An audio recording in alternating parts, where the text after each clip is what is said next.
ग्रॅज्युएशनमध्ये पण असताना मी अभ्यासाबरोबर बाकीच्या गोष्टी करत होतो. इव्हन मी तिथे स्टुडंट ऑफ द इयर होतो आणि युनिव्हर्सिटी टॉपर पण होतो. अधिकाऱ्याला एकच रोल नसतो. तुम्ही जेव्हा एखादी पॉलिसी बनवता त्याबरोबर तुम्हाला बाकीच्या पण गोष्टी असतात ना. मग ह्या गोष्टी तुमच्या जर आत्ता डेव्हलप झाल्या तर त्या तुम्हाला पुढे फायद्याचा येणार आहे. मी बरंचसं पाहिलंय की कंबाईनच्या पेपरमधले जे काही प्रश्न आहेत ते युपीएससीच्या प्रिलिममध्ये विचारलेत आणि माझे ते कंबाईनच्या परीक्षेमध्ये चुकले होते म्हणून युपीएससी प्रिलिममध्ये बरोबर आले. मी त्याबरोबर माझे 3 विषयात मास्टर्स पण आहे. मी मास्टर्स इन पब्लिक ऍडमिनिस्ट्रेशन आहे, अँथ्रोपॉलॉजीमध्ये मास्टर्स केले, अर्बन प्लॅनिंगमध्ये मास्टर्स. की युपीएससी आणि एमपीएससी तुम्ही संगत करून पाहिले का? बरेच उदाहरण आहेत ना. त्यांनी दोन्ही पोस्ट काढल्या, एमपीएससीतूनही काढली आणि युपीएससीतूनही काढली. काय तुमचा मुलगा काय करतोय, किती दिवस करणार, अजून किती वर्ष करणार, आणि त्या मानसिकतेतून मी तर गावीच जायचो नाही. म्हणजे गावाकडे माहितीच नाही की यांना एक मुलगा आहे. म्हणजे माझा जेव्हा रिझल्ट आला, म्हणजे मला सांगायला खूप आनंद होतो. माझ्या वडिलांचा त्या दिवशी वाढदिवस होता, 2 जून तारीख. याच्यापेक्षा मोठं काय गिफ्ट असू शकतं.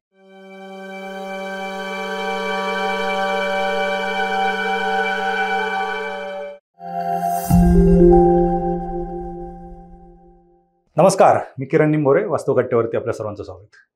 आजच्या या पॉडकास्टमध्ये आज आपल्यासोबत आहेत ज्यांची असिस्टंट कमांडंटपदी निवड झालेले महेश जंजिरे सर.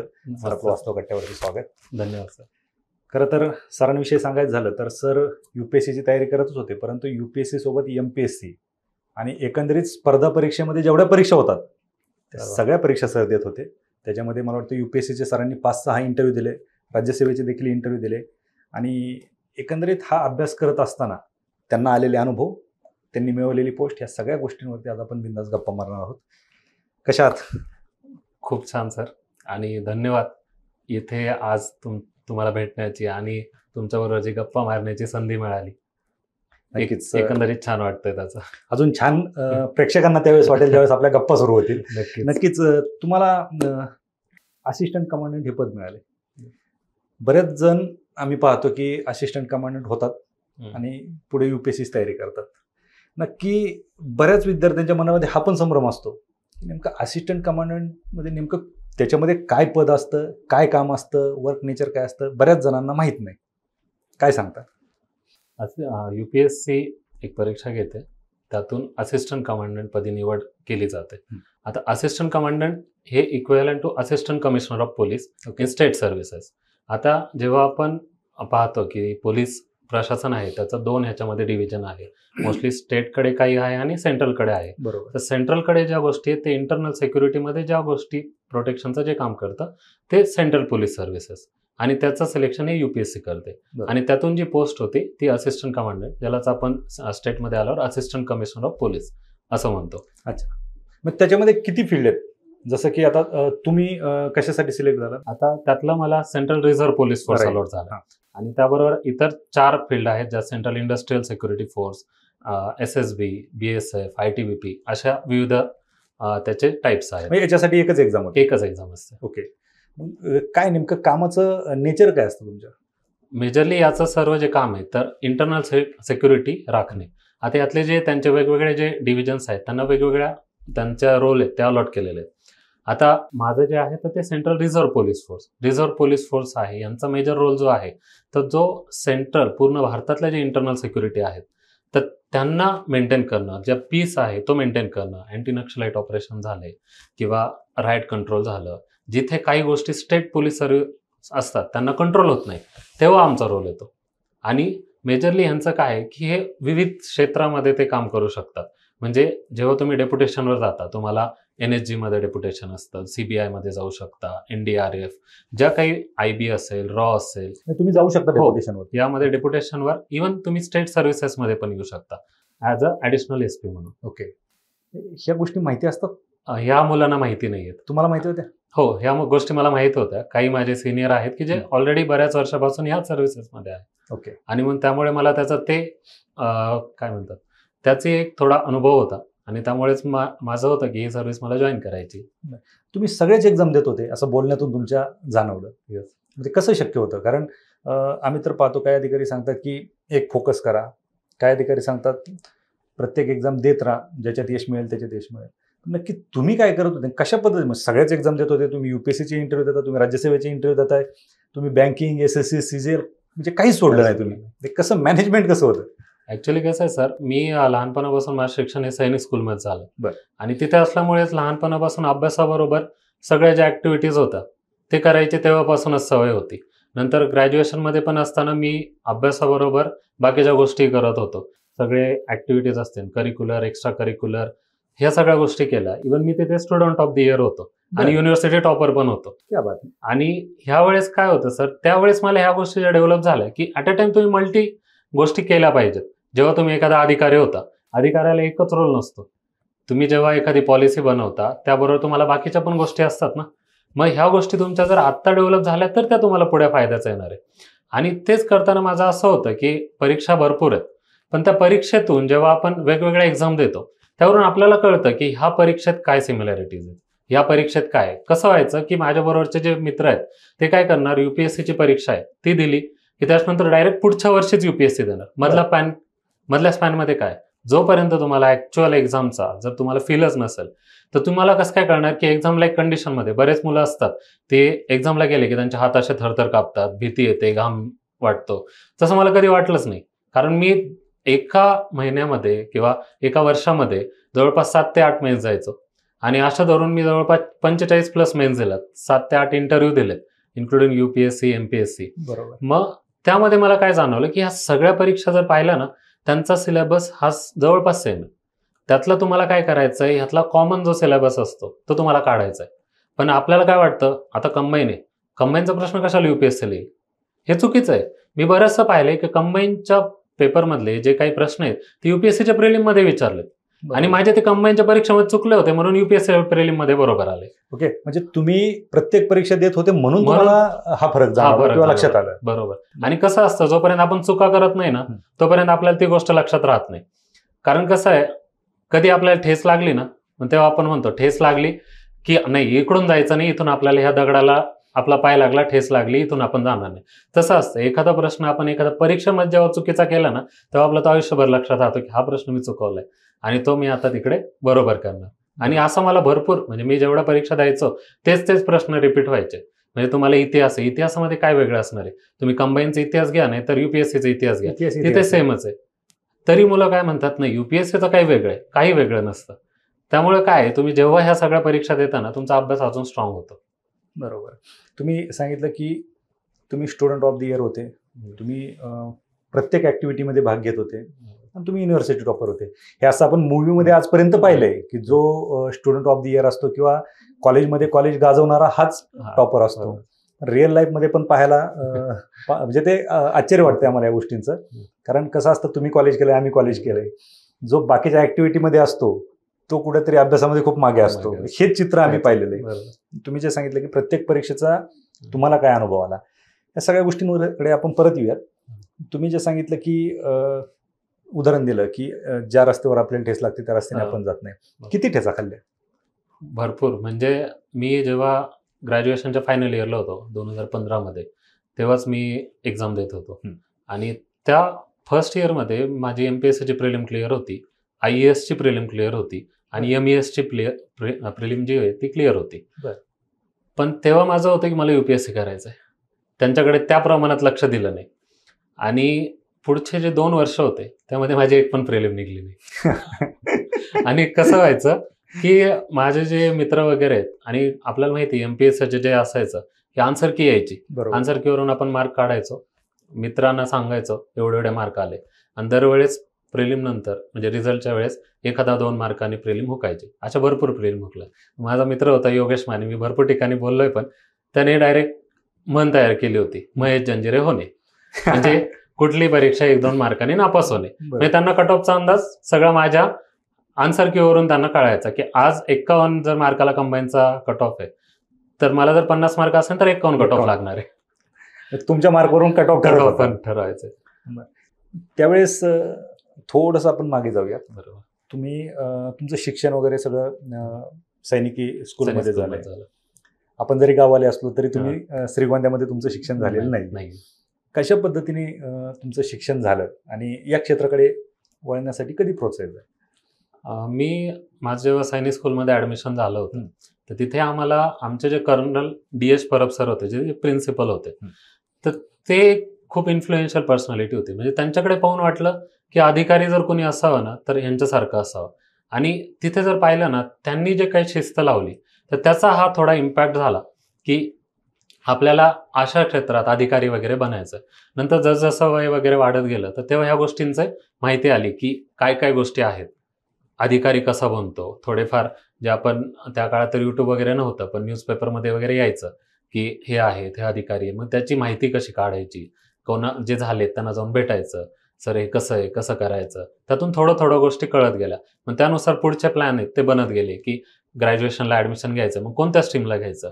मग सिव्हिल इंजिनिअर घेण्यामागं माझा पर्पज पण तो होता की या क्षेत्रात जेव्हा उतरायचंय, कारण तेव्हा ग्रॅज्युएशनच्या वेळेस ठरवलं होतं की पुढे जाऊन तर आपल्याला द्यायचे, आयुष्यात कधीतरी ही परीक्षा द्यायची. मग त्यावेळेस जेव्हा सिव्हिल इंजिनिअरिंग केली तर तो एक होता की जर इन केस आपण फ्युचरमध्ये झालो नाही तरी आपण सिव्हिल इंजिनिअरिंगमध्ये कंटिन्यू करू शकतो. कारण गव्हर्नमेंट साधारणतः कॉन्ट्रॅक्टरला 1-1.5 कोटीचं जवळपास कॉन्ट्रॅक्ट देतं आणि हा तुमचा प्लॅन बी होऊ शकतो. जर IT किंवा कॉम्प्युटर केलं असतं तर एवढ्या वर्षाचा गॅप जस्टिफाय झाला नसता. म्हणजे हा प्लॅन बी तेव्हाच केला होता. आणि तो प्लॅन बी करत असतानाच जेव्हा मी हे चालू केलं, माझं प्रिपरेशन चालू केलं, पण माझं शिक्षण मी कुठं थांबून दिलं नाही. बरेच मुलं असतात ते म्हणतात की आता मागेच आपण बोललो की एका गोष्टीवर फोकस करणे. मी त्याबरोबर माझे 3 विषयात मास्टर्स पण आहे. मी मास्टर्स इन पब्लिक ॲडमिनिस्ट्रेशन आहे, अँथ्रोपॉलॉजीमध्ये मास्टर्स केले, अर्बन प्लॅनिंगमध्ये मास्टर्स केले. हे सगळं माझं ग्रॅज्युएशन चालू असतं, जे प्रिपरेशन आहे ते चालू असतानाच माझं सगळ्या गोष्टी केलेल्या आहेत. म्हणजे असं नाही की मी त्या गोष्टी पण सोडल्यात, मी त्या पण केल्यात. पण बरेच जण सांगतात की तुमचं जर प्लॅन बी कडे लक्ष असेल तर तुमचं मेन टार्गेटवरती फोकस राहत नाही. तुमचं काय म्हणणं आहे? माझं म्हणणं आहे की हे सगळं तुमच्या विचार करण्यावर आहे. तुम्हाला जर वाटलं की मी ह्या 2 गोष्टी हँडल करू शकतो तर तुम्ही करू शकता. तुमची विचारसरणी ही महत्त्वाची आहे की तुम्ही जर ह्या गोष्टी करू शकत असले ना, तुम्ही फक्त पॉझिटिव्ह पाहिजे. नाहीतर कोणीतरी म्हटलं तुम्हाला की नाही हे होतच नाही. आपण बऱ्याचदा मुलं का तयारी करत नाही, कारण सिनियर मुलं असतात ते काय म्हणतात, फक्त तुम्ही हे करा नाही तर तुमचं होणार नाही. तुम्ही कधी करून पाहिलंय का की UPSC आणि MPSC तुम्ही संगच करून पाहिले का? बरेच उदाहरणं आहेत ना, त्यांनी दोन्ही पोस्ट काढल्या. MPSCतूनही काढली आणि UPSCतूनही काढली. बरोबर, उदाहरण आहे समोर. तुम्ही स्वतः बरं, खरंच एवढं सोपं आहे? म्हणजे आज तुमचं सिलेक्शन झालं, आपण आज हा पॉडकास्ट घेतोय, गप्पा मारतोय, तुमचा रिझल्ट लागल्याच्या नंतर तुमचे सत्कार झाले असतील, तुमची भाषणं वेगवेगळी. खरं एवढं सोपं आहे? कारण पाहणाऱ्याला खूप सोपं वाटतं. नाही, हे स्पर्धा परीक्षा जे क्षेत्र आहे ना, पाहिलं गेलं तर ते खरंच अवघड आहे. तुम्हाला ह्याच्यामध्ये कन्सिस्टन्सी पाहिजे, तुम्हाला तेवढा पेशन्स पाहिजे. मी जवळपास 6-7 वर्ष झालं तयारी करत होतो.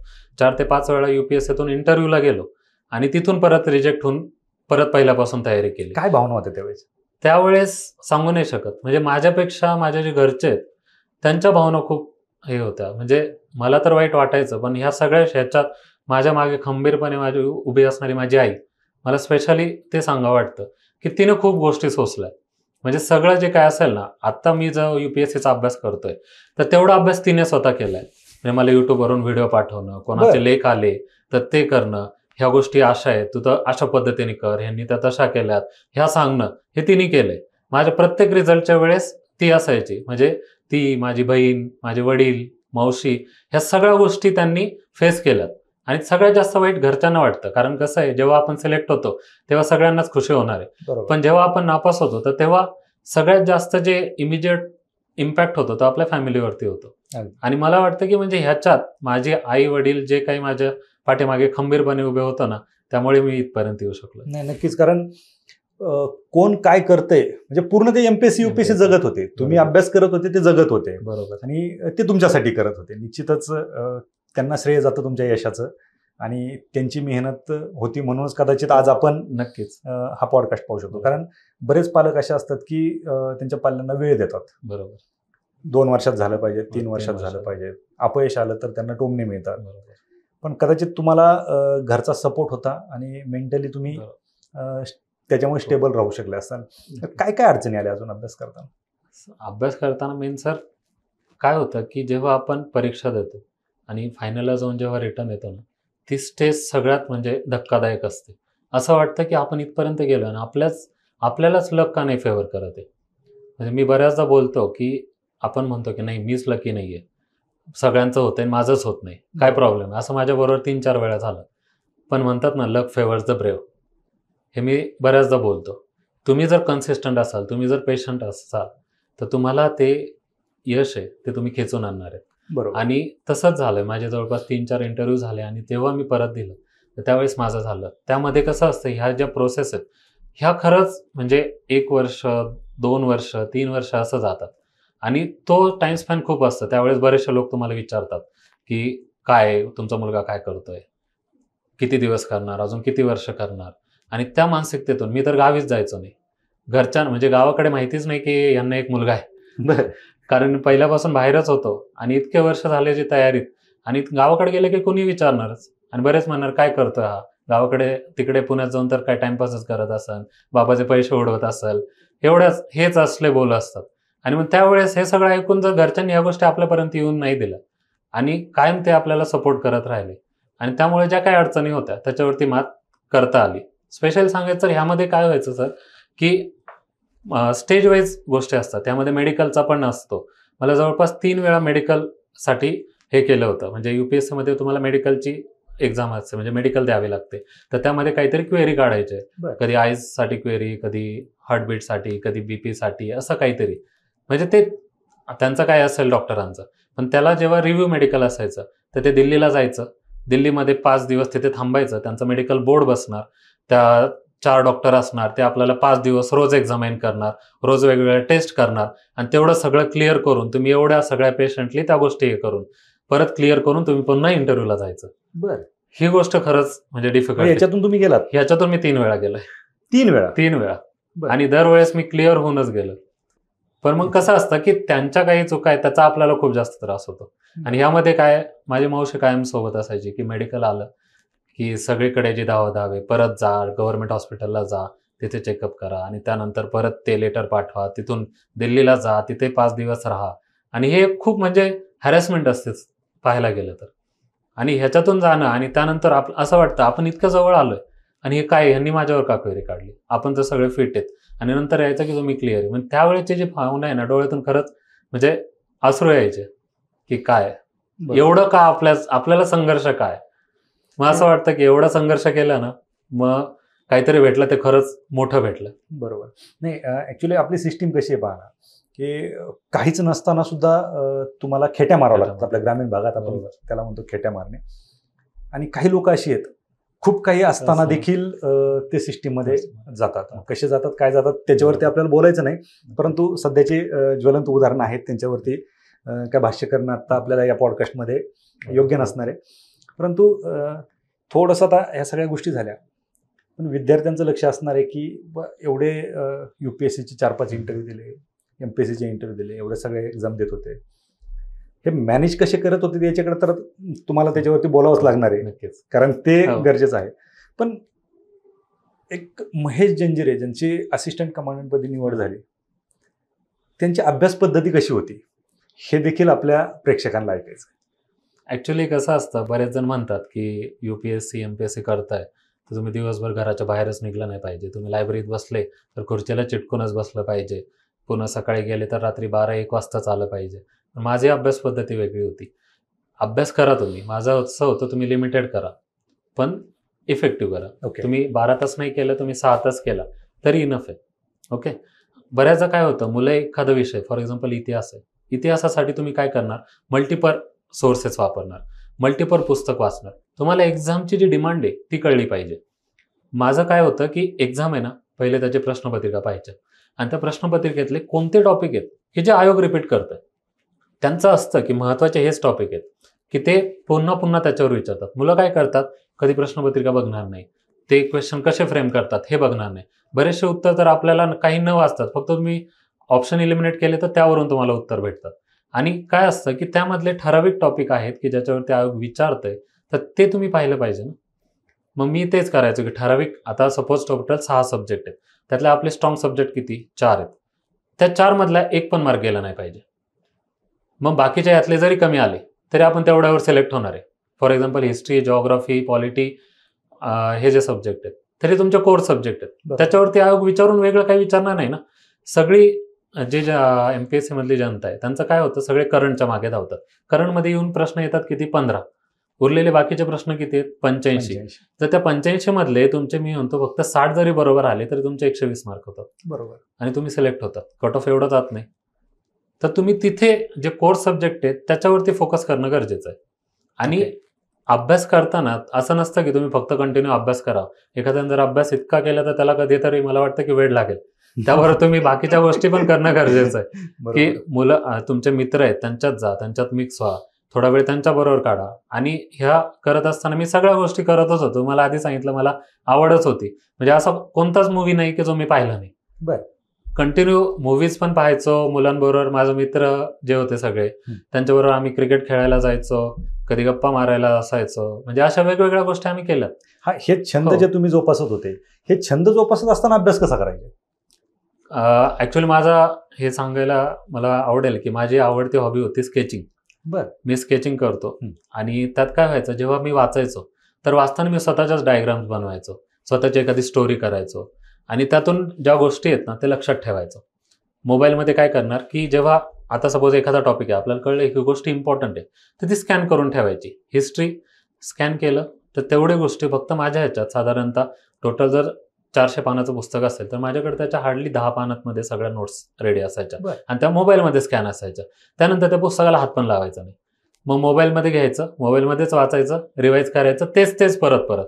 एक गोष्ट इतक्या वेळा वाचायची की परत आत्ता जरी पेपर दिला ना तरी लक्षात पाहिजे की हे आहे. याच्या बाहेर आलं तर याच्या बाहेर काही येणार नाही आपल्याला माहिती आहे. कारण आधी प्रश्नपत्रिकेचा तेवढा आपण डीप स्टडी केलेला आहे. अगदी बरोबर. आणि अभ्यास कुठे केला? अभ्यास पूर्ण पुण्यातच केला. पुण्यात. हो. पण तुम्ही जर युपीएससीची तयारी करत होते, बऱ्याच जणांना वाटतं की युपीएससीची तयारी करायला दिल्लीला गेलं पाहिजे. नाही, मला नाही वाटत. युपीएससीच्या विद्यार्थ्यांच्या भाषेत दिल्लीला गेलं पाहिजे. बरोबर. तुम्ही नाही गेले? ऍक्च्युली कसं आहे, मी प्रयत्न केला एकदा दिल्लीला, एका मेन्ससाठी मी दिल्लीला गेलो. 8 दिवस राहिलो तिथे. पाहिलं तिथलं वातावरण हे खूप विचित्र आहे. तुम्ही तिथे जोपर्यंत पैसे भरत नाही ना तोपर्यंत कोण तुम्हाला ऍडवाइस पण करत नाही. जसं पुण्यात आहे इथे सर्व शिक्षक वर्ग वगैरे ते खूप चांगला आहे. तुम्ही डायरेक्टली गेले तरी त्यांना भेटू शकता, तुमच्या क्वेरी आहेत त्या डायरेक्ट डिस्कस करू शकतात. आणि तुम्हाला जे काय आहे चांगलं वातावरण आहे, कमी पैशांमध्ये सगळ्या गोष्टी होतात. तर तुम्हाला दिल्लीला जाऊन 20-25 हजार जे खर्च करता ते तुम्ही 10,000 मध्येच होतात. त्याबरोबर माझं नंतर इथे यशोदामध्ये वगैरे सिलेक्शन झालं होतं आणि मी 1 वर्ष तिथे होतो. तिथे मला माझे जे रूममेट होते आदित्य पवार सर, सध्या डेप्युटी कमिशनर इन्कम टॅक्सला आहे IRS इंदोरमध्ये. तर त्यांचं खूप सहकार्य लाभलं. अच्छा. ते होते तर त्यांनी जे गाईड केलं आणि त्याबरोबर माझे बाकीचे जे काही मित्रमंडळी आहेत तर त्यांनी मला खूप सपोर्ट केला की कोणत्या गोष्टी कशा करायच्यात. आम्ही कायम डिस्कशनमध्ये असायचो. माझे काही जे मित्र वगैरे होते तर आम्ही कंटिन्यू डिस्कशन करायचो आणि त्या डिस्कशनचा फायदा होता की आमच्या रूममध्ये जवळपास 9 जण आम्ही राहायचो. त्यातले आत्ता सध्या 7 ते 8 जण आहेत की जे अधिकारी आहेत. बरं. वेगवेगळ्या पोस्टवरती. क्या बात आहे. म्हणजे वातावरण तसं केलेलं होतं. बरोबर. म्हणजे अभ्यासाचं वातावरण जर असेल तर सगळे अभ्यास. कारण हे जे 9 जण होते, तुम्ही मूवी सोडत नव्हते, तुम्ही खेळणं सोडत नव्हते, तुमचा स्केचिंगचा जो छंद होता तो सोडत नव्हते, तुम्ही काहीच सोडलं नाही. हे सगळे तसेच होते. हो, बहुतांश जण तेच होते. आमचा ग्रुपच तसा होता. सगळ्या गोष्टीसाठी हजर असायचे. काही असेल विकेंड असेल तर रूमवरती जेवण बनवण्यापासून, म्हणजे एखादी आपली कुकिंग आहे, एखाद्याला आवड आहे त्या दिवशी करणार, चला आज हे करायचं. एका दिवशी पार्टी करायची की घरीच जेवण करायचं. कारण ह्यातून आपल्याला थोडासा विरंगुळा पाहिजे. जेव्हा तुम्ही असं असताना तुम्ही थोडासा ब्रेक घेता. माझं असं म्हणणं आहे की तुम्ही असं कंटिन्यू 2-3 तास बसले ना तर तुमच्या ते डोक्यात पण जात नाही. एखादा बरेच मुलं असतात की 3-3 तास क्लासला जातात, पण 3 तासानंतर तुमच्या डोक्यात जाणंच बंद होतं ना. तुम्ही काय केलं पाहिजे, 1 तास करा, त्याच्यानंतर थोडासा ब्रेक घ्या, त्याच्यानंतर पुन्हा करा. ते जास्त इफेक्टिव्ह होतं. बरोबर. आणि माझं कसं असायचं, फॉर एक्झाम्पल आता UPSCची जर मी तयारी करतोय, माझं होतं UPSCच्या प्रिलिम आधी माझे 10,000 MCQ सॉल्व्ह झाले पाहिजे. 10,000 मधले 0.01% जरी MCQ आले तर ते 100 MCQ होतं. 100 MCQ म्हणजे तुमच्या प्रिलिम मध्ये तेवढे गरज पण नसतात. मी म्हणतो फक्त 50 जरी तुमचे आले तरी पण तुमची प्रिलिम क्लिअर होती. आणि ते MCQ सॉल्व्हिंग वरती माझा भर होता. म्हणजे सकाळी मी उठलो आणि लायब्ररीत गेलो की पहिल्यांदा 100 MCQ तरी सॉल्व्ह करणार आणि त्यानंतर रेडी. बरोबर. आता जी काही एक्झाम झाली किंवा कुठली एक्झाम झाली त्याच्यानंतर काही असे विद्यार्थी भेटतात, काही म्हणण्यापेक्षा भरपूर विद्यार्थी बरोबर उत्तर बरोबर येत असतं. हा, त्यांनी त्या क्वेश्चन पेपरवरती उत्तर टिक पण केलेले असते. कुठेतरी ते गोल करताना कुठेतरी चुकून येतात आणि त्याला गोंडस नाव दिलेलं आहे, सिली मिस्टेक. म्हणजे तुम्ही जे सांगितलं की तुम्ही जे रोज 100 MCQ असतील ते सोडवत होते, ही प्रॅक्टिस न करण्याचे हे परिणाम असतात. म्हणजे तुमचा अभ्यास किती याच्यापेक्षा तुम्ही त्या एक्झामच्या 1 किंवा 2 तासात काय करताय हे देखील महत्त्वाचं आहे. तुम्ही जे सांगत होते की चेंज करायचा कामामध्ये, आम्हाला आपण एकाच गावचे, तर कॉलेज आपलं वेगळं होतं. आम्हाला 11-12ला बिरंगळ सर होते की जे मॅथ्स शिकवायचे.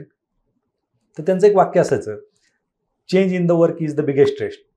त्यावेळेस काही कळत नव्हतं, पण जसं जसं कॉलेज संपल्याच्या नंतर कळला त्या शब्दाचा अर्थ. तसं तुम्ही जसं सांगितलं की एकच गोष्ट कंटिन्यू करण्यापेक्षा तुम्ही जे छंद जोपासले त्याचा देखील तुम्हाला निश्चित फायदा झालेला असणार आहे. ह्या सगळ्या गोष्टी होतच राहत असतात. परंतु मी याच्या आधी पण तुम्हाला विचारलं होतं की हे एवढ्या गोष्टी सोप्या आहेत का? निश्चितच कुठलीच गोष्ट सोपी नसते, ते आपल्यावर असते सोपी करायची काय तिला अवघड म्हणूनच धरून बसायचं. पण प्रत्येकजण कुठेतरी नैराश्याचं कारण देत असतो किंवा कुठल्या तरी आपल्या अपयशाचं खापर कशावर तरी फोडत असतो. तुमच्या बाबतीत असं कधी घडलं? बऱ्याचदा असे विचार यायचे की आपण होत नाही, मग का होत नाही? मग कदाचित एक्झामिनरने इंटरव्ह्यूमध्येच त्यांनी मार्क कमी दिले, त्यांचंच काहीतरी प्रॉब्लेम असेल, कधी आपला नाही. कारण ते वर खाली व्हायचे. आणि it is personality test is a total subjective. त्यावेळेचं जे वातावरण आहे, तो मोमेंट आहे, इंटरव्ह्यू कोणत्या ह्याला शिफ्ट होतो, त्यावरून आपल्याला त्या गोष्टी हे होतात. मग असं व्हायचं, बरं ठीक आहे, नाही झालं ना. माझी आई आहे, तिला खूप हे वाटायचं की नाही झालं. मग ती दरवेळेस म्हणायची नाही झालंय, मग आता टेन्शन घेऊ नको तू. म्हणायचं काही नाही, बचेंगे तो और भी लढेंगे. आणि पुन्हा सुरुवात करायचं. ती म्हणायची ठीक आहे. तिला खूप टेन्शन यायचं की काय आता होईल. आणि सगळ्यात म्हणजे मी जेवढा रडलो नसेल ना, तेवढी माझी बहीण रडली की माझं सिलेक्शन नाही झालं. काय म्हणजे आमच्या तिघांचं असायचं की हे झालं आणि वडिलांना हे सांगू शकत नव्हतो. कसं सांगणार ना की एवढे वर्ष तयारी करतोय पण नाही झालं. म्हणजे माझा जेव्हा रिझल्ट आला, म्हणजे मला सांगायला खूप आनंद होतो. माझ्या वडिलांचा त्या दिवशी वाढदिवस होता, 2 जून तारीख. याच्यापेक्षा मोठं काय गिफ्ट असू शकतं? आजपर्यंत वडिलांनी तुम्हाला गिफ्ट दिलं असेल, तुम्ही एवढं मोठं गिफ्ट दिलं. आणि त्या दिवशी मी दुसऱ्या एक इंटरव्ह्यूसाठी मुंबईत होतो. माझा तो इंटरव्ह्यू चालू होता आणि तिकडे फोन हा स्विच ऑफ होता. आणि त्यामुळे मला काही माहिती नाही. 4-5 वाजता जेव्हा मी बाहेर आलो तेव्हा माझे फोन चालू झाले आणि तेव्हा मला कळलं. म्हणजे ही फर्स्ट फेज होती की जेव्हा माझ्या आधी सर्वांना माहित होतं की माझा रिझल्ट लागलाय, तुम्हाला माहित नव्हतं. मला माहित नव्हतं. आणि त्या दिवशी मी ज्या पोस्टचा इंटरव्ह्यू दिला, 2 महिन्यांनी माझं ते कॅबिनेट सेक्रेटरीएटमध्ये पण सिलेक्शन झालं. क्या बात आहे. म्हणजे तो डेज लकी होता.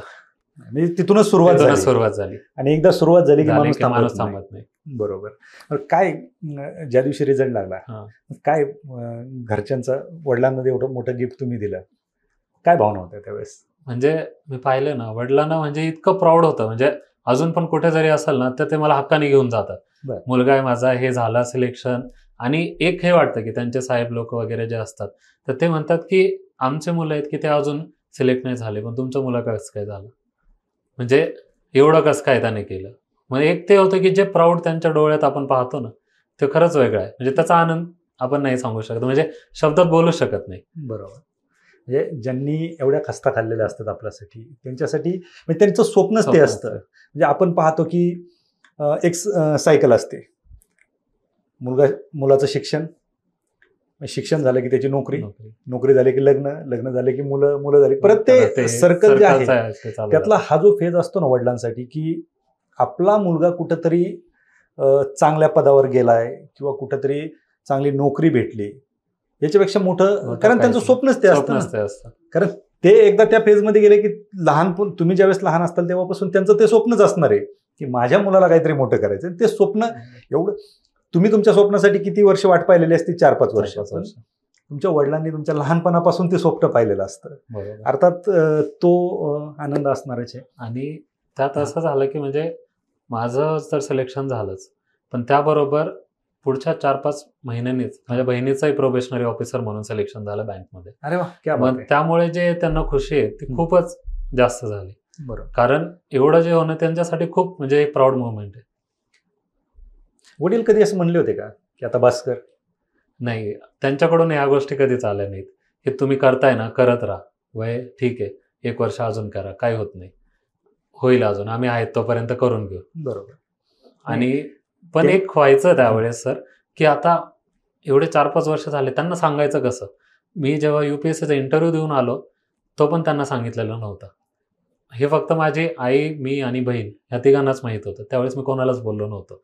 इंटरव्ह्यू दिला आणि ज्या दिवशी रिझल्ट आला तेव्हा कळलं की इंटरव्ह्यू पण देऊन आलाय. बर, क्या बात आहे. म्हणजे अर्थात विषय असा असतो की आपण म्हणतो की बाळाचे पाय पाळण्यातच दिसतात. त्यांनी तर सांभाळलेलं आहे, त्यांना माहिती आहे मुलगा काय आहे, विश्वास होता त्यांना की होतं. काहीतरी करणार. काहीतरी करणार. आणि अर्थात तुम्ही इंटरव्ह्यूला जात होते, तिथपर्यंत जात होते, त्याच्यामुळे तुमच्यावर तेवढा विश्वास होता. आणि तुम्ही सांगितलं की तुमच्या वडिलांचे मित्र विचारतात की तुमचा मुलगा झाला, आमचे मुलं का होत नाही. त्यासाठीच हा आजचा पॉडकास्ट. नक्की चुकतो कुठं आपण, बरोबर. हेच तर विद्यार्थ्यांना दाखवायचं. कारण फक्त अभ्यास करत राहणं, अभ्यास अभ्यास अभ्यास, ते सोल्युशन नेमकं आपण करतोय काय आणि चुकतोय कुठं, हेच या पॉडकास्टमधून आज आपल्याला पोहोचायचं होतं. तुम्ही एमपीएससीचा अभ्यास केला, युपीएससीचा अभ्यास, म्हणजे तुम्ही कुठलीच एक्झाम सोडली नाही. बरोबर. डिस्क्रिप्टिव्ह पॅटर्न एमपीएससी मध्ये येतोय. काय वाटतं, म्हणजे योग्य अयोग्य याच्यात आपल्याला जायचं नाही, कारण जो एमपीएससी निर्णय घेतलेला असेल तो योग्यच असेल. 2 वर्ष विद्यार्थ्यांची मागणी होती, तो पुढे गेला. पण आपण आपल्याला हेच गृहीत धरावं लागेल की आता डिस्क्रिप्टिव्ह पॅटर्न येतोय. बरोबर. कशा पद्धतीने तुम्ही तयारी करत होते, आता कशा पद्धतीने विद्यार्थ्यांनी तयारी करायला पाहिजे? डिस्क्रिप्टिव्ह पॅटर्न मध्ये हा जे एमपीएससीचे जे आधीचा जे ऑब्जेक्टिव्ह आले विद्यार्थी आहेत त्यांच्यासाठी एकदम म्हणजे वेगळी गोष्ट आहे. कारण इतके वर्ष कधी लिहिलंच नाहीये, इतके वर्ष कधी पेन चाललाच नाहीये. पेन चालला तो गोळे करण्यासाठी. मग आता डिस्क्रिप्टिव्ह मध्ये काय करायचं, सर्वात महत्त्वाची गोष्ट आहे त्यांनी लिहायला सुरुवात केली पाहिजे. कारण हे जे पेपर आहेत ते युपीएससीच्या पॅटर्नवर आहे आणि युपीएससी मध्ये ह्या गोष्टी ज्या आहेत की तुम्हाला लिहून कंप्लीट होणंही महत्त्वाचं आहे. मुलांचा प्रॉब्लेम कुठे होतो की पेपरच कंप्लीट होत नाही. 3 तासात तुम्हाला 250 मार्काचे पेपर लिहायचे. म्हणजे आत्ता सुरुवात करणार आहेत त्यांनी आत्तापासून लिहायला सुरुवात केलं पाहिजे. जे काही सब्जेक्ट आहेत, रोज मी जेव्हा युपीएससी तयारी करत होतो सिव्हिल सर्व्हिसेसची, तर त्यामध्ये मी काय करायचो की सकाळी उठलं, माझं हे ट्रेडमार्क होता. मला माहिती आहे की कोणत्या गोष्टी आता ऑब्जेक्टिव्ह करणार तर सकाळी उठलं की पहिले एमसीक्यू सॉल्व्ह करणार. जेव्हा डिस्क्रिप्टिव्ह मधले जेव्हा रायटिंग मेन्स वगैरे असतात, सकाळी उठलं की डायरेक्ट लिहायला बसायचं. आदल्या रात्री वाचून घ्यायचं आणि दुसऱ्या दिवशी डायरेक्ट क्वेश्चन घ्यायचे आणि राईट करायचे. म्हणजे इथे तुम्ही हिस्ट्री घेतलं, जिओग्राफी घेतलं, सपोज एखादा क्वेश्चन आहे, घ्या आणि डायरेक्ट लिहा. बरेच जण काय म्हणतात, माझं वाचून नाही झालं, मग मी आता काय लिहितो. तुम्ही इथिक्स बऱ्याच जणांना नवीन वाचतो. इथिक्समध्ये काय असतं, इथिक्स म्हणजे हे जनरल क्वेश्चन असतात, तुम्ही ब्राईब घेणार का नाही, ह्याच्यासाठी तुम्हाला वाचायची काय गरज आहे. तुमच्या रेग्युलर तुमचा जो इथिक्समध्ये काय आहे की तुम्ही नाहीच घेणार, करप्शन नाहीच केलं पाहिजे. ओके, ह्या गोष्टी मग तुम्हाला ते जस्टिफाय करता आलं पाहिजे. त्याचे एक्झाम्पल ते तुमच्या रिअल लाईफमध्ये असतात. बऱ्याच फॉर एक्झाम्पल आता इथिक्स हा बऱ्याच जणांना नवीन आहे. तुम्ही म्हणता की कन्सिस्टन्सी, आता कन्सिस्टन्सीसाठी तुम्ही हे म्हणतात की मी आता एक्झाम वाचणार. What is a consistency? ते तुम्ही रोज करताय ती कन्सिस्टन्सीच आहे ना. अभ्यास करताय तो कन्सिस्टन्सी. तुम्हाला एक्झाम्पल लिहायचं, एक्झाम्पल रिअल लाईफमध्ये लिहा. MS धोनी, म्हणजे मी त्यांना आयडल मानतो, पण त्या माणसाने स्वतः कन्सिस्टंटली काम केलं ना. कोणत्याही इतक्या स्ट्रगलमधून तो आला आणि त्यामुळे इथपर्यंत ते पोहोचू शकले. ओके, सो ह्या ज्या गोष्टी आहेत त्या रिअल लाईफ जो तुम्ही जेव्हा तिथे लिहिता तेव्हा तो चेक करणार आहे त्यालाही वाटतं हा आउट ऑफ बॉक्स विचार करतो. बरोबर. आपले छत्रपती शिवाजी महाराजांवरती लिहिण्यासाठी किती गोष्टी आहेत. तुम्ही इथिक्सच्या पेपरमध्ये सगळीकडे जरी त्यांचं एक्झाम्पल लिहिलं ना तरी सगळे उत्तर तुम्ही लिहू शकता. बरोबर. मग त्यासाठी तुम्हाला एक्झाम्पल कलेक्ट करायची गरज काय, हे फक्त तुम्हाला सुचलं पाहिजे. ऑन दी स्पॉट तुम्ही आजूबाजूला जेव्हा बघत जाता ना की रस्त्याने कचरा टाकलाय, ते उदाहरण तुम्ही घ्या ना. बरोबर. की कचरा टाकलाय त्याचे साप कुठे, पुणे महानगरपालिका फॉर एक्झाम्पल, तर त्यांनी त्याच्यावरती काय केलंय, त्यांनी इलेक्ट्रिक प्लांट पिंपरी चिंचवडमध्ये चालू केलाय की जिथे सगळा जो कचरा आहे तर त्याच्यापासून इलेक्ट्रिसिटी तयार केली जाते. हे एक्झाम्पल आहे, हे तुम्ही डोळ्याने पाहताय, पेपरमध्ये वाचताय, ते तुम्ही लिहा. तुम्हाला तिथे वाचण्याची गरज काय, तुमचं ऑब्झर्वेशन खूप खूप खूप मॅटर करतं. अगदी बरोबर. बरोबर. ह्या सगळ्या गोष्टीत ह्या प्रवासामध्ये चढ उतार आले, तुम्ही यशस्वी झालात, सगळं झालं. ह्या सगळ्या गोष्टी होत असताना बऱ्याच जणांचे समज असतात, विशेषतः पालकांचे, की एकतर पालकांमध्ये पण आपण जर वर्गीकरण केलं तर काही पालक असे असतात की त्यांना त्यांचा पाल्य अधिकारी झाला पाहिजे असं वाटतं, पण त्या पाल्याला ॲक्च्युअली काय करायचं हे विचारात घेतलं जात नाही. कारण आज तुमचे सत्कार झाले, तुमच्या वडिलांचे मित्र असतील, त्यांना कळालं की अरे यांचा मुलगा अधिकारी झालाय, माझाही मुलगा अधिकारी झाला पाहिजे, पण त्या मुलाला काय करायचंय याचा विचार करत नाहीत. आणि काही पालक असे आहेत की त्यांचा मुलगा अभ्यास करतोय, त्याला व्हायचंय, तो होऊ शकतो अधिकारी, पण पालक त्याच्या मागे लागलेले असतात. किती वेळ, अजून किती वर्ष, अजून किती वर्ष. अर्थात त्यांचं चुकीचं नसतं, पण याच्यात किती वर्ष घातले पाहिजेत किंवा काय, याच्या आधी नेमकं पालकांनी कशा पद्धतीने ट्रीट केलं पाहिजे? कारण तुमच्या पालकांचा तुम्हाला सपोर्ट होता, म्हणजे दोन्ही कॅटेगरी डोळ्यासमोर ठेवून तुम्ही काय सांगाल? सगळ्यात महत्त्वाचं ह्या जर क्षेत्रात उतरायचं असेल ना, तर पालकांनी पाहिलं पाहिजे की त्या मुलाची इच्छा आहे का. माझ्या बाबतीत असं होतं की मला हे करायचंच होतं, तर माझी इच्छा नसते ना, तर माझ्या पालकांनी ते फोर्स केलं नसतं. बरोबर. म्हणून जे पालक आहेत त्यांनी ही गोष्ट मुलांवरती फोर्स केली नाही पाहिजे.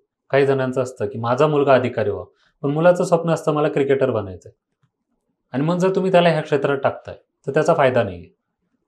त्यामुळे ह्या ज्या गोष्टी आहेत ना, त्या पालकांनी पण थोड्याशा विचार केला पाहिजे की आपल्या मुलाचा कल कुठं आहे. तो जर म्हटला ना अधिकारी आहे, तर अधिकारी मला बनायचंच आहे, तर त्यांनी म्हटलं पाहिजे माझा पूर्ण सपोर्ट आहे, तू कर. मग त्याने ते जीव तोडून केले पाहिजे. बरोबर.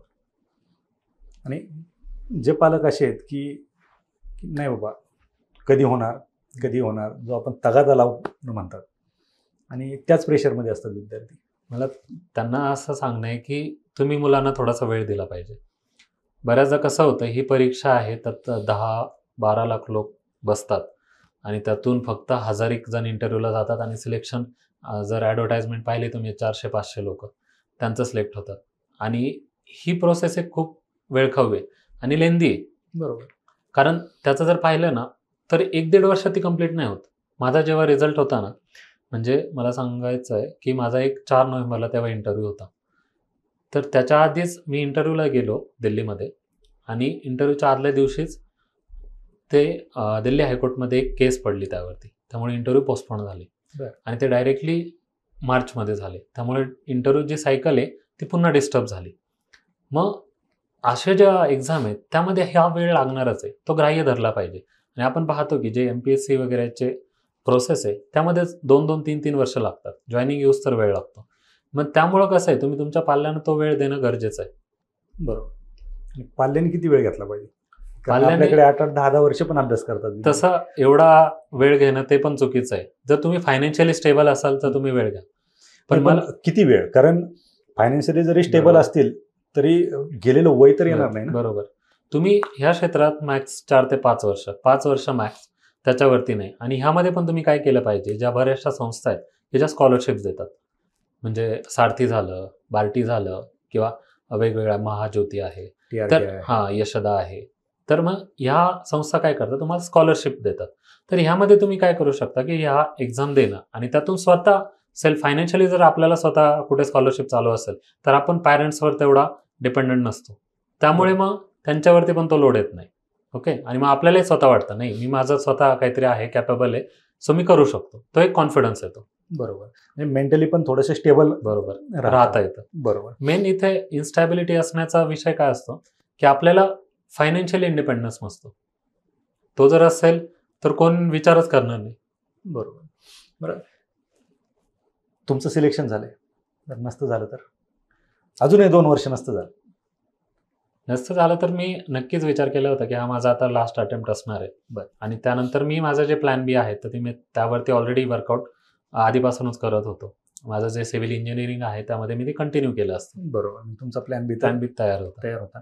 बरं, ग्रामीण भागामध्ये अजून असं समज आहे, समज नाही म्हणता येणार आपल्याला, पण प्रत्येक जणाला एक डोक्यात कन्सेप्ट असते, स्पर्धा परीक्षेची तयारी करायची म्हटलं कुठला तरी क्लास करायचा, पुण्यालाच अभ्यासाला जायचं, किंवा UPSCची तयारी करायची असेल दिल्लीला जायचं. तुम्ही काय सांगता? सर, हे पाहायला गेलं तर तसं कंपल्शन नाही आहे. मी 2015 जेव्हा ग्रॅज्युएशनच्या शेवटच्या वर्षाला होतो तेव्हा क्लास केलेला, आणि त्यानंतर मी पूर्ण सेल्फ स्टडी केला. मग जेव्हा स्वतःला ठेच लागते ना, तर तेव्हाच आपल्याला कळतं काय चुका केल्यात. म्हणजे जे ट्रायल अँड एरर आहे, स्वतःच्याच नाही दुसऱ्यांच्या पण ज्या चुका आहेत त्यातून आपण शिकलं पाहिजे. क्लासेस हे तुम्हाला नक्कीच गाईड करतील, त्यात वाद नाही, पण ते तुम्हाला एक सर्टन लिमिटपर्यंत गाईड करतील. त्यानंतर तुम्हाला स्वतः वर्क करायचं आहे. बरोबर. टीचर येणार आहेत, ते रोज तुम्हाला 2 तास शिकवणार आहेत आणि जाणार आहेत, पण त्यावरती तुम्ही किती अभ्यास करता. क्लास तुम्हाला करायचे तर तुम्ही केलेही पाहिजेत, पण त्यावरती तुम्ही स्वतः जाऊन किती कष्ट घेता ते महत्त्वाचं आहे. अगदी. या सगळ्या गोष्टींमध्ये ह्या गोष्टी तर बोललो आपण, चुका कुठल्या होतात नक्की? म्हणजे तुम्ही पण अनुभवलं असेल, कारण तुमचा रिझल्ट जे 1 मार्कने जायचा, कुठंतरी काहीतरी चुका होत असतील, त्यामुळे प्रत्येक वेळेस तुम्ही इंटरव्ह्यूपर्यंत जाऊन रिटर्न येत होते किंवा 1 मार्काने कुठेतरी तुमचा रिझल्ट. कुठल्या चुका होतात अशा की ज्याच्यामुळे आपण त्या यशापर्यंत जात नाही? सगळ्यात महत्त्वाचं आहे सर यामध्ये, की जेव्हा तुम्ही तयारी करता त्यावेळेस जे प्रिसाईज सोर्सेस आहेत ते तुम्हाला माहिती नसतात. म्हणजे मी मागेही बोललो, की तुम्ही जे काय केलं पाहिजे, 5 सब्जेक्ट आहेत ना, तर 5 सब्जेक्टचे 5 बुक बस. मग कोणी 5 सब्जेक्टचे 5 बुक का एका सब्जेक्टचे 5 बुक? नाही, 5 सब्जेक्टचे फक्त 5 बुक. अच्छा. पर सब्जेक्ट 1. मार्केटमध्ये पुस्तकच भरपूर आहे. त्यातलं ज्यामध्ये एकदम तुम्हाला प्रिसाईज वाटतं. मग उद्या कुणी येऊन लाखो जरी म्हटलं ना, की तू पुस्तक नाही बदललं पाहिजे. माझं असं होतं, ते 5 पुस्तक मी वाचले ना, उद्या कोणत्याही मार्केटमध्ये नवीन पुस्तक आलं मी हात लावत नव्हतो.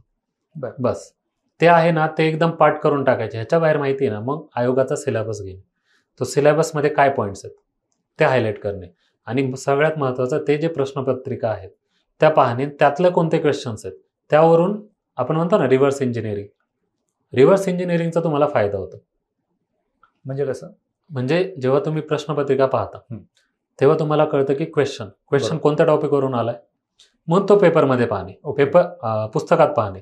पुस्तकामध्ये ते आपल्याला दिसतं, तो हायलाईट करून ठेवायचं. मी लगेच तिथे लिहायचो, पुस्तकात लिहायचो UPSC, यू म्हणजे UPSC, M म्हणजे MPSC, MES, कुठे कुठे प्रश्न विचारलाय, मग मला ते कळून जायचं, हा एवढ्या ठिकाणी विचार म्हणजे हा टॉपिक इम्पॉर्टंट आहे. बरोबर. मग परत तो आपण पाठ केला की पुढच्या परीक्षेत तोच प्रश्न यायचा. आता पण जे आहेत, आता मागे काही एक्झाम वगैरे झाल्यात, तुम्ही जर पाहिलं तर त्यात तेच टॉपिक परत रिपिटेशन आहे. वेगळं काही नाही. आणि तरी मुलं काय म्हणतात, पेपरच टफ होता, करंटचं काहीच आलं नाही. तुम्ही करंटवर एवढं महत्व देता, 100 मार्क पाडायचेच नाहीयेत. तुम्हाला 50 पडले तरी तुम्ही कंबाईनची परीक्षा पास होताय, 100 पडले तर तुम्ही राज्यसेवा पास होताय, आणि 100 जरी नाही पडले तरी तुम्ही UPSC पण पास होताय. अगदी बरोबर. म्हणजे 100% सगळं ग्रहण करण्यापेक्षा जे तुमच्या समोर आहे किंवा जे तुम्ही करू शकता ते विद्यार्थ्यांनी केलं पाहिजे. म्हणजे कसं आहे, तुम्हाला जर फुलटॉस बॉल आला ना, तुम्ही त्याच्यावर 6 मारलंच पाहिजे. बरोबर. पण विद्यार्थी काय करतात, फुलटॉसवर आउट होतात. अच्छा, हा विद्यार्थ्यांचा प्रॉब्लेम आहे. म्हणजे त्यांना पाहिलं आपण की काही जर ऍक्ट्स आहेत, पॉलिटीमध्ये जे ऍक्ट्स आहेत पहिले, तर त्यावरती दरवेळेस क्वेश्चन येतो ना.